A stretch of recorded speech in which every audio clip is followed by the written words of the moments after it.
Hey everybody, it's Devon T. Moore once again, and the last thing I was explaining to you all was about how I grew up feeling. And so I'm going to pick up from there, all right? I hope everybody has had a wonderful Easter. Easter just passed. Hope you had a wonderful Easter if you celebrate. If not, I just hope it was a great Sunday for you. Yeah. And so, yeah, here we go with round 2 of things I hate to admit. Thank you guys for coming back and watching. So I want to close out the last video that I did about a month ago now, and I'm sorry that it took so long. Please don't judge me. I've been a busy girl. Anyway, reasons why I always felt I was not the best parent was the topic of the last video. And I gave many reasons and examples as to what was going on. You know, the selfish years of me being a young parent, things of that nature. And I want to share now what helped me to change, to turn that around. Because what we all have to realize is that no matter what happens to us, even the things that we learn about ourselves and life and other people, those things don't have to remain constants in our lives. We're constantly evolving. Change is always happening, whether we want it to or not. And the thing is, if you want to make a change, you can make a change. You can change the way you think. You can change the way you speak or act. You can change the things that you do, you pursue. You can change anything about yourself that you actually want to. And so for me, the day of reckoning was my son. I think he was about 7.5 or 8 years old. I, and his little sister, we had somewhere to go, and I was rushing. You know, I'm only, at the time, I was what, 28, maybe? And, yeah, I was standing at the front door waiting for my son to come. And so sometimes when you're in a rush, you're not thinking to be polite and stuff. You know, I called him in an aggressive tone like I normally did back then. So I called for him, and he still didn't come to the door. So I go to the bathroom to see what was happening, what was taking him so long. And when I get there, when I got to the door, he was standing there with his little hands clasped in front of him, and he was petrified. He was standing there shivering, like trembling. And when I saw that, I saw myself in him. I had become the very thing that I was trying so hard to escape becoming. I had become, I was doing the same thing to him that had been done to me, basically. And when I saw him standing there like that, I saw myself when I was a little girl, you know, with all the spankings and the verbal abuse and this and that. Like, I saw that. It flashed right before my eyes. And that was the moment that I decided to make a change. I used to spank him for every single thing I did. I yelled a lot. And the thing is, I had a lot of anger built up in me. And I didn't realize it actually until that moment. And the thing, I wish I had learned these things about myself earlier on. That way I would not have subjected him to some of the things that I did. But yeah, in that moment, I realized that I had a lot of anger stored away, a lot of hurt, a lot of pain, and I was taking it out on my son. A child who I said that I had, so I could have somebody to love and to love me, who wouldn't judge me, who wouldn't hurt me. And here I am hurting him. I was hurting him. And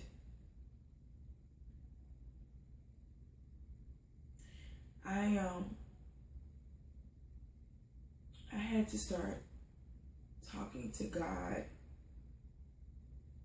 about my life, about my habits, about the things that I had picked up that I know and knew at that time that I did not want to be a part of my life. I did not want to leave a legacy of abuse. I didn't want the cycle to keep going. So I started praying and talking to God. And above all else, I started actually listening, waiting and listening. And that is an important part of talking to God. And some of you might not believe in God or a higher power, but whatever it is that inspires you to do and be better, please go to that thing when you have moments like this. For me, it was talking to God. And so I began to talk to him more. I began really learning what it was to put my faith to work. And over time, because it didn't happen overnight, but I tried to make it happen overnight. I did. I wanted it to happen overnight. And so I worked diligently to change my habits, to change my language with my son. I stopped cursing around him or even at him. I stopped spanking him for everything. We would talk about what he did wrong and the reasons why it was wrong and how he felt about what he had done. And I began to find different ways of disciplining him besides spanking him for everything, because that was not working. That was not working. And I'm not saying don't spank your child. I mean, do whatever works. Just anything in excess is abuse. Anything in excess is abuse. And I don't care if it's drinking, smoking, eating, spanking, sometimes talking, which is what I get accused of a lot. So anyway, anything in excess is abuse. For me, I didn't spank him as often. It had to be something really horrible for him to get a whooping from me.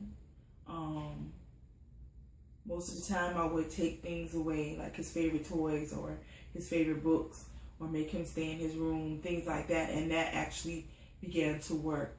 So I learned to become a better parent over time, and by the grace of God, because he needed that. My son he's like me.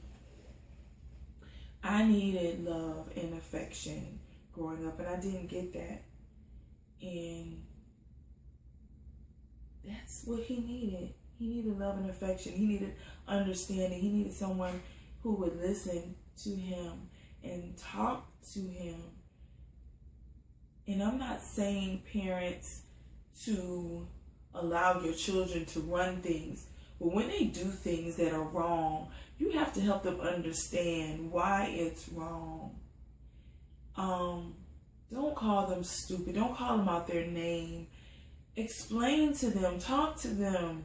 Don't treat them indifferently because they've done something. Now, I mean, when they get older and they know better, that's different. But when they're young, they don't always know everything that they're doing wrong. You know, we learn how to do crazy things at young ages by watching our parents. So sometimes if your child is a crazy nutcase, you need to go look in the mirror. Because that's what I had to do. That's what I had to do. So over time, he and I became closer. And he would come and he would tell me things that I did not necessarily want to hear coming from my son. But I listened. He trusted me enough to tell me things and to share things with me that most kids probably would not share with their parents. So I am thankful for that, because I didn't have that growing up. I didn't have anybody who I could sit and talk to about things that I was feeling. I had to go to my friends. My friends were my counselors. My friends. And how silly is that? Because they were just as inexperienced as I was. But that is who I trusted to talk to, because that's all I had. And I didn't want that to be my son's story. I wanted him to be able to come to me and talk to me about things. And we did. We became very close. Most times we were like brother and sister. Like as he became a teenager and our conversations became more mature and more open, like we built a mother-son friendship. There was still the mother-son level of respect there, but he was able to talk to me as though I were his friend. And I thank God for that. I really do. I thank God for that.